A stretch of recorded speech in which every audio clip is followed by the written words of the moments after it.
Friends, कैसे हैं आप सब। स्वागत है आपका यूपीएससी एट होम प्रविष्या के यूट्यूब प्लेटफॉर्म पे। हम जो यूपीएससी और यूपीपीसीएस की मेंस आंसर राइटिंग कर रहे हैं, जिसमें हमने जो टारगेट रखा है डेली 5 क्वेश्चन की आंसर राइटिंग करने का, उसी सीरीज़ में हमारा क्वेश्चन है जीएस पेपर 5 से। हमारी जो ये मेन्स की सीरीज़ चल रही है वो यूपीएससी एंड यूपीपीसीएस के पीवाईक्यू पे बेस्ड है, जो कि करंट के साथ अपडेट करते हुए आप लोगों को कराई जा रही है। आप लोग चाहें तो इस सीरीज़ के माध्यम से अपनी मेन्स की तैयारी को और बेहतर कर सकते हैं। तो क्वेश्चन हम देखेंगे। क्वेश्चन है हमारा, उत्तर प्रदेश में महिला सशक्तिकरण के लिए किए गए सरकारी प्रयासों को स्पष्ट कीजिए। क्वेश्चन क्या पूछा गया है कि उत्तर प्रदेश में महिलाओं को सशक्त करने के लिए कौन से प्रयास किए गए हैं सरकारी, उनके बारे में हमें बताना है। तो सबसे पहले हम इसका इंट्रो देंगे। इंट्रो में क्या बताया गया है कि राष्ट्रीय परिवार स्वास्थ्य सर्वेक्षण 5 के अनुसार उत्तर प्रदेश में महिलाओं का जो अनुपात है वह कितना है, 1017 पहुँच गया है। जो महिलाओं की कल्याण योजनाओं में लक्ष्यीकरण, मतलब इसमें बताया गया है कि ये जो राष्ट्रीय परिवार स्वास्थ्य सर्वेक्षण का जो आंकड़ा है, जिसमें जो है बताया गया है कि जिसका अनुपात उत्तर प्रदेश महिलाओं का जो अनुपात है वह 1017 पहुँच गया है। तो ये क्या बताता है, यह इस बात को दर्शाता है कि महिलाओं को लक्ष्यीकृत करते हुए जो कल्याणकारी योजनाएं चलाई जा रही हैं वो जो है उनको उसकी दिशा में क्या है, एक सकारात्मकता जो है देखने को मिल रही है।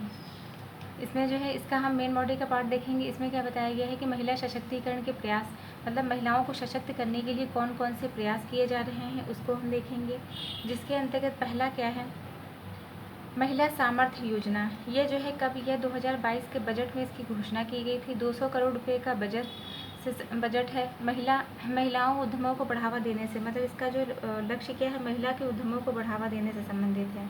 उत्तर प्रदेश में महिला जो सामर्थ्य योजना है, ऐसी जो है कोई विशिष्ट योजना नहीं है। सरकारी वेबसाइटों पे इस प्रकार की कोई विशिष्ट योजना सूचीबद्ध नहीं की गई है, लेकिन उत्तर प्रदेश सरकार महिला सशक्तिकरण और कल्याण के लिए कई योजनाएं चला रही है, जैसे कि महिला समृद्धि योजना।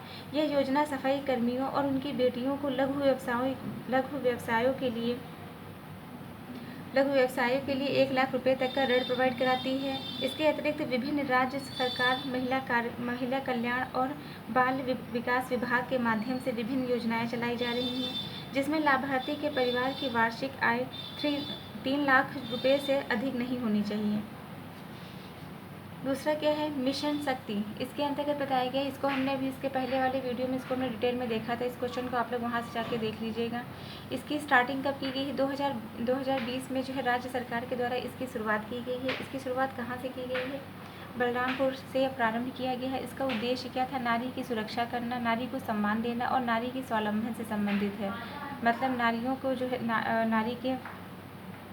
नारी को ऐसी जो है नारी को क्या करना, नारी को सुरक्षा देना, सम्मान देना, उनको स्वावलंबन से संबंधित है, जिससे उनका जो है सशक्तिकरण, नारी के सशक्तिकरण से संबंधित मेन जो है इसका मोटिव क्या है, नारी को जो है सशक्त करना। दूसरा क्या है, इसमें जो है क्या है, इसमें 112 नंबर का जो है आपातकालीन नंबर प्रोवाइड कराया गया है और 300 महिला PRB की जो है स्थापना की गई है। दूसरा क्या है, उत्तर प्रदेश भाग्य लक्ष्मी योजना। इसके अंतर्गत क्या बताया गया है, इसके तहत आर्थिक रूप से कमजोर परिवार के घर की बेटी के जन्म पर 50,000 रुपये का बॉन्ड तथा उनकी मां को 5100 रुपये की आर्थिक सहायता प्रोवाइड कराई जाएगी।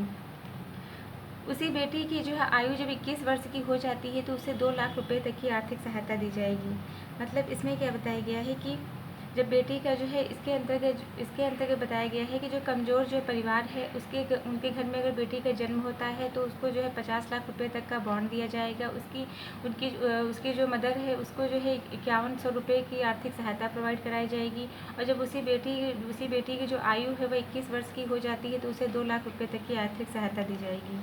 फिर क्या है, इसके अंतर्गत नेक्स्ट बताया गया है, नेक्स्ट है निर्भया एक पहल। इसके अंतर्गत जो है क्या बताया गया है, राज्य के प्रत्येक जिले में 1000, मतलब राज्य के कुल 75, मतलब अगर जो है मान लीजिए राज्य के प्रत्येक जिले में 1000 होगा तो राज्य में जो यूपी जो है, यूपी में केवल जो कितने डिस्ट्रिक्ट हैं, 75 डिस्ट्रिक्ट है, उसमें कितना 75,000, राज्य का कुल जो देखा जाएगा तो 75,000 महिलाओं को ट्रेनिंग किट बांटी गई। मतलब इसमें क्या बताया गया है कि राज्य के प्रत्येक जिले में जो है 1000 ट्रेनिंग किट बांटी गई है महिलाओं को। दूसरा क्या है, कन्या सुमंगला योजना। कन्या सुमंगला योजना के अंतर्गत जो है क्या बताया गया है, बेटी के जन्म से लेकर स्नातक तक 15,000 रुपये की आर्थिक सहायता प्रोवाइड कराई जाएगी। उत्तर प्रदेश सरकार महिलाओं के सशक्तिकरण पर पुरजोर समर्थन करती है।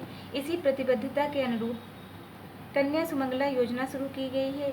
इस पहल का मुख्य उद्देश्य कन्या भ्रूण हत्या को खत्म करना, संतुलित लिंग अनुपात सुनिश्चित करना, बाल विवाह की कुप्रथा को खत्म करना और लड़कियों के स्वास्थ्य मानकों को बढ़ावा देना है।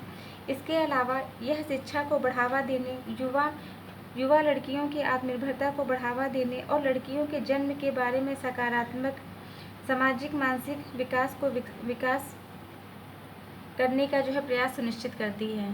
फिर क्या है, मुख्यमंत्री बालक सेवा योजना। इसके अंतर्गत क्या बताया गया है, इसके तहत 2021 में कोविड के अनाथ हुए बच्चों को 4,000 रुपये की आर्थिक सहायता प्रोवाइड कराई जाएगी। मतलब इसमें क्या बताया गया है कि मुख्यमंत्री बाल सेवा योजना उत्तर प्रदेश सरकार के द्वारा चलाई जा रही एक योजना है, जिसका उद्देश्य कोविड-19 महामारी के कारण अनाथ हुए बच्चों की मदद करना है।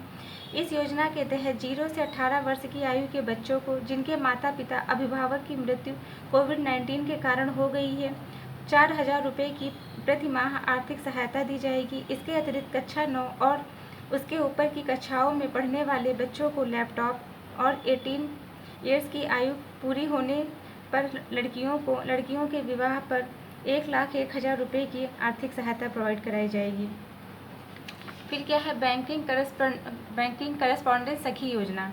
इसके अंतर्गत क्या बताया गया, 2020 में प्रारंभिक बैंकिंग क्षेत्र में महिला रोजगार एवं महिलाओं की सुलभ बैंकिंग सहायता प्रदान करने से संबंधित है। मतलब बैंकिंग करस्पॉन्डेंस सखी योजना एक ऐसी योजना है जिसका उद्देश्य ग्रामीण क्षेत्रों में महिलाओं को बैंकिंग सेवाओं तक पहुंच प्रदान करने, खासकर उन क्षेत्रों में जहां औपचारिक बैंकिंग सुविधाएं कम हैं या बिल्कुल नहीं है।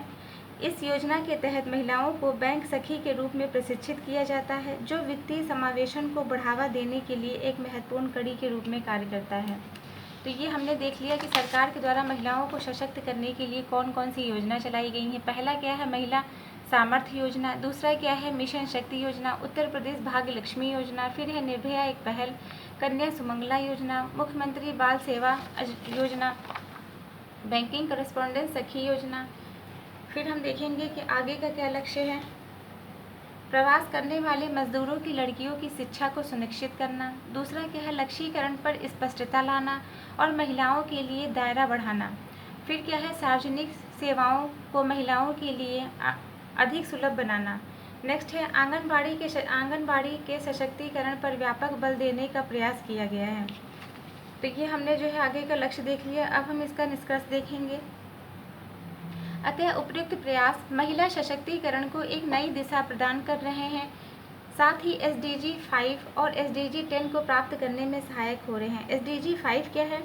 SDG 5 लैंगिक समानता प्राप्त करना है, सभी महिलाओं और लड़कियों को सशक्त बनाना है। मतलब SDG 5 लैंगिक समानता की बात करता है। इसमें बताया गया है कि यह लक्ष्य महिलाओं और लड़कियों के खिलाफ भेदभाव के सभी रूपों को समाप्त करने, उनके साथ होने वाली हिंसा शोषण को रोकने और राजनीतिक आर्थिक सार्वजनिक जीवन में उनकी समान भागीदारी सुनिश्चित करने पर केंद्रित है। SDG 10 क्या है? असमानता को कम करना। इसके अंतर्गत यह लक्ष्य है, यह देशों के भीतर और बीच में आय अवसर, राजनीतिक अधिकारों की असमानताओं को कम करने पर केंद्रित है। यह प्रवास और विकास सहायता से संबंधित असमानताओं को भी संबोधित करता है।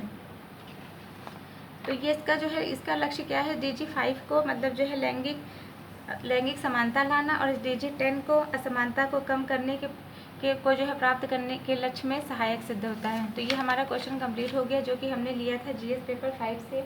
आप लोगों को हमारी जो ये मेंस की सीरीज़ चल रही है कैसी लग रही है, हमारे कमेंट सेक्शन में ज़रूर बताइए।